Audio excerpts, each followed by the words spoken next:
তুমি তো আমার কাছে করছো অনেক দিন থেকে স্কিন ট্রিটমেন্ট, হেয়ার ট্রিটমেন্ট এবং এভরিথিং। যদি তোমার কী করাও আর তোমার কেমন লাগে বলো কিছু। হ্যাঁ, আমার সম্পার সঙ্গে যবে থেকে আলাপ হয়েছে, জানি ও এই কাজটা করে, তবে থেকেই আমি আমার স্কিনকে ওর কাছেই সঁপে দিয়েছি। হ্যাঁ, আমি তো অন্য কোথাও আর যাইও না।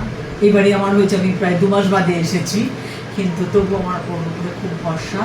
আগে আমি এখন তো ডিট্যান, স্কিন ট্রিটমেন্ট নিলে স্কিন ট্রিটমেন্ট, ভিটা বুস্টটা ওটা করছি আমি। ও যে যা যা ও আমাকে বলে, আমি ঠিক সেরকম আমি নিজে থেকে এমনি কোনো এক্সপেরিমেন্টই করি না। এবং আমি ও তো অ্যারোমা ম্যাজিকের এগুলো করে, ও প্রোডাক্টগুলো ব্যবহার করেও আমি খুব স্যাটিসফাইড আমি এতে। তো সেটা আরও খুব যত্ন করে কাজ করছে এখন তো।